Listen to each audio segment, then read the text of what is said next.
Take 20 million people, put them outside in 100-degree heat, tell them to march across a 10-kilometer route, and push all of them toward a single focal point. At this scale, human bodies stop behaving like individuals and start acting according to the laws of fluid dynamics. When crowd density reaches these extremes, physical pressure moves through the group like a shockwave. All it takes is one person tripping to trigger a lethal chain reaction. Tomorrow, this exact scenario plays out in real time on the streets of Tehran. Iran is burying its supreme leader, an event expected to draw the largest crowd in the nation's history. The Iranian government has only attempted a state funeral of this magnitude once before. It resulted in one of the most infamous crowd crush disasters of the modern era. This setup creates a high-stakes scenario where the variables are working against the organizers. These authorities miscalculate the interplay of crowd density, heat, and emotion. The result is a mass casualty event. The direct parallel for tomorrow is June 1989, the funeral of Iran's founder, Ayatollah Khomeini. The conditions that day were brutal. 10 million mourners out in 91-degree heat. Logistical control vanished immediately. The crowd was so dense the hearse became physically trapped, unable to move even half a mile in 2 hours. Grief eventually tipped into sheer, uncontrollable hysteria. Millions of people surged forward simultaneously, all desperate to touch the burial shroud. Under the sheer weight of the crowd, the wooden coffin snapped. Khomeini's body, wrapped only in a thin shroud, tumbled out into the mob. Revolutionary guards had to beat mourners back to recover the body. Soldiers eventually fired multiple warning shots into the air to create enough space for a helicopter to evacuate the remains. With 8 people killed and thousands more injured, the 1989 disaster remains the historical reference point for what happens when devotion, heat, and density collide without a containment plan. This risk isn't just a memory from the 80s. In 2020, during the funeral for General Qasem Soleimani, the pattern repeated.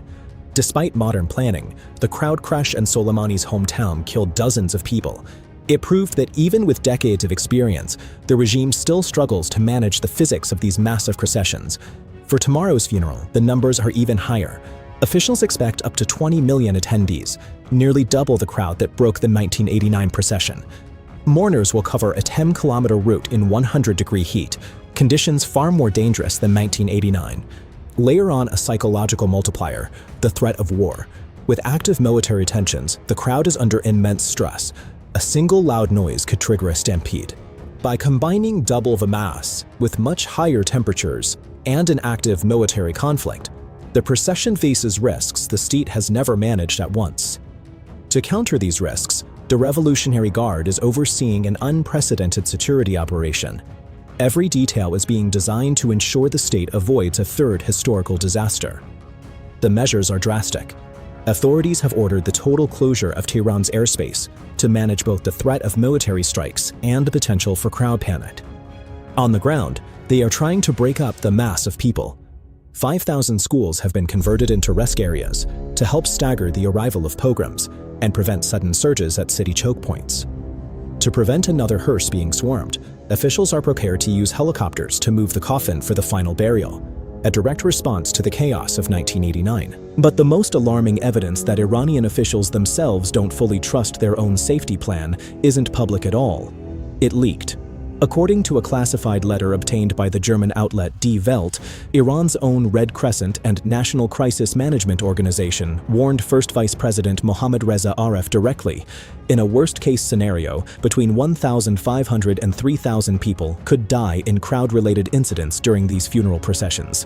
This isn't outside speculation. This is the government's own emergency planners putting a number on how many of their own citizens they expect to lose.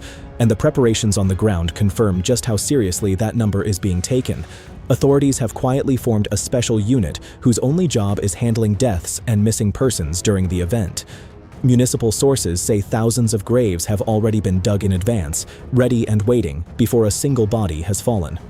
Temporary field hospitals have been erected near the Grand Mosala itself, positioned as close as possible to where the crowds will be thickest. Medical teams are on standby citywide.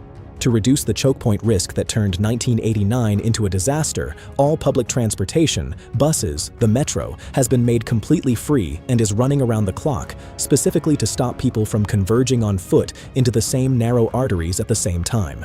Temporary kitchens have been set up across Tehran to keep exhausted, dehydrated crowds fed without forcing them to break formation and search for food.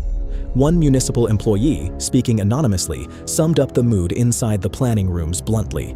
With crowds and heat at this scale, nobody actually knows what's going to happen. Layered on top of the physical danger is a second, entirely different kind of threat, one with no historical precedent at either the 1989 or 2020 funerals. This is happening in the middle of an active war. Israeli officials have said Iran's own new supreme leader, Mojtaba Khomeini, is marked for death. Iran's Revolutionary Guard has warned that any strike during the mourning period would be met with what they called a crushing response, forever recorded in shameful history. The United States, for its part, has quietly moved a second Marine Expeditionary Unit, more than 2,000 additional troops, into the region. And Trump himself has publicly suggested that a single strike could eliminate what remains of Iran's leadership in one move. That means the millions of bodies packed into Tehran's streets aren't just vulnerable to their own momentum and the heat, they're standing in what could become a live target zone at the exact moment global attention is most fixed on that one location. The 1989 and 2020 disasters are worth putting side by side because the numbers move in only one direction: worse.